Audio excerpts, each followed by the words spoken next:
Hello, welcome to another Stat 510 video. This will be an introduction to week number 2.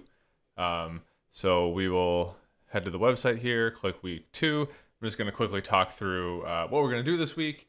So this will be a quick little video. All right, so this week, the week of Monday, February 1st, we're going to be talking about probability and random variables, which is kind of a lot of content. So the videos this week are going to be, how do I say this? They're very much going to be broad and overviews and kind of throwing a lot of definitions and theorems at you and not a lot of examples.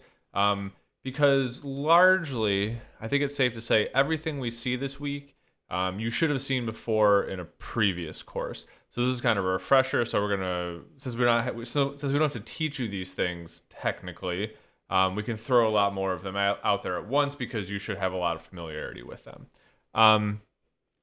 So broadly, we're first going to talk about sort of the axioms of probability and the resultant rules that we can derive from those, and then we'll talk about random variables. Whether or not they're discrete or continuous, distributions, joint, marginal, and conditional distributions. We'll talk about independence. We'll talk about transformations of random variables. And I'll talk a little bit about how to do the basic probability calculations in R, because in this course, we never expect you to use a table or anything like that. Both on the homework and on the exams, you'll have access to R, so don't do any probability calculations by hand or with a simple calculator or a table. Use the proper tool, use R to do that. Okay, so that's a little bit about here.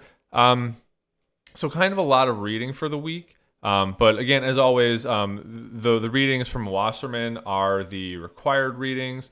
The readings from Evans and Rosenthal will be helpful if you need to refresh your memory a little bit more. They'll have a little bit more detailed examples, and you could use the problems in the end of these sections, many of which have answers in the back of the book, to do some practice. And then the Marden reading would be diving a little bit deeper if you're interested.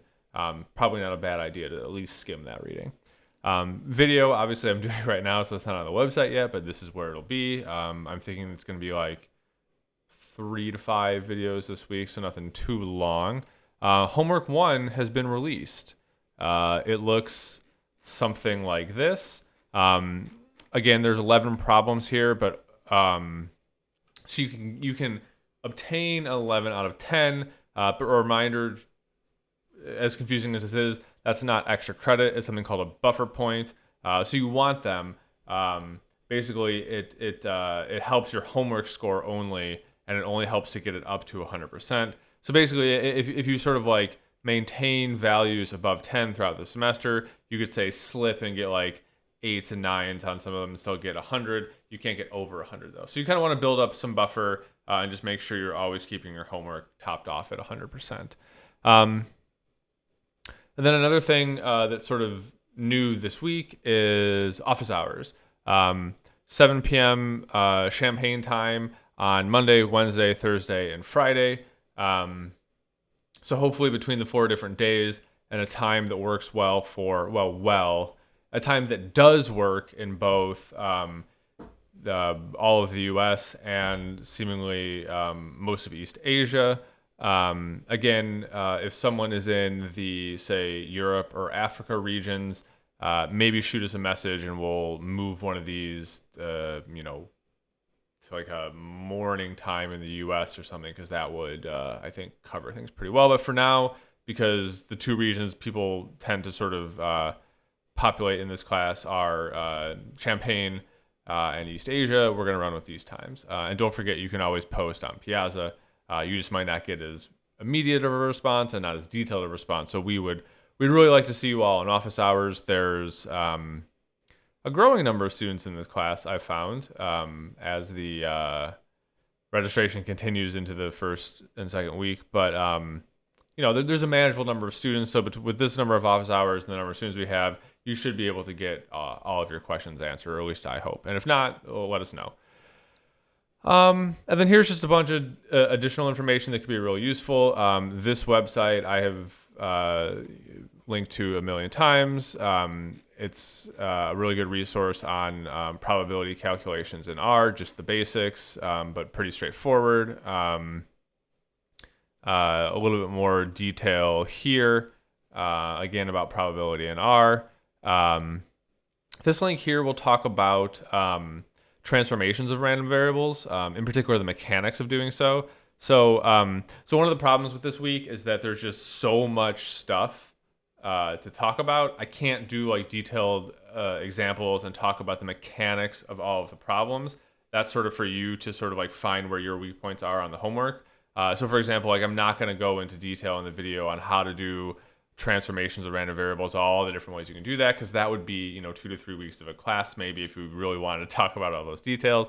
So I'm going to sort of talk about broadly what are transformations of random variables, but if you want to details on the mechanics of those things, they'll be highlighted in the assigned reading, the optional reading, and then this one here sort of breaks it down really well, I think. And speaking of transformations of random variables,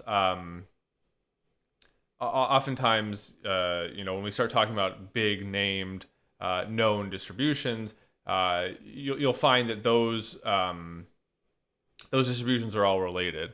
And these two links talk about that.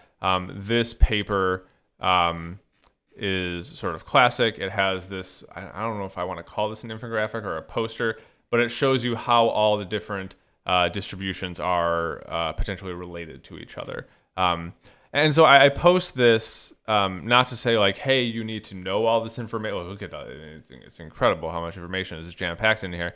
Not to say that you need to know all these things, but to say, hey, if you encounter, something like, I don't know, someone asks you, I don't know a good example, but basically I'm saying like, you can use this, like look up these things if you need to.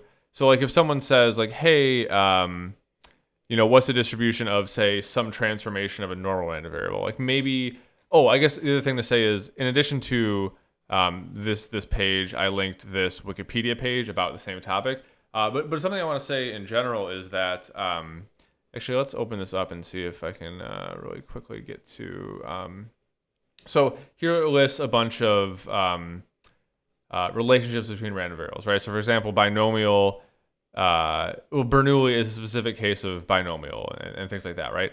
So let's click on binomial distribution and note that for any probability distribution, if you go to the Wikipedia page for it, it tells you a ton of information.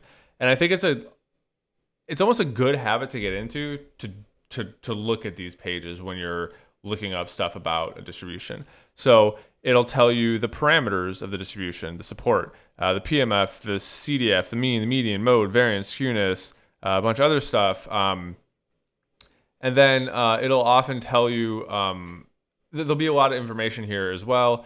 For example, I think, let me find it here, statistical inference. So it'll tell you about how to estimate the parameters of the distribution.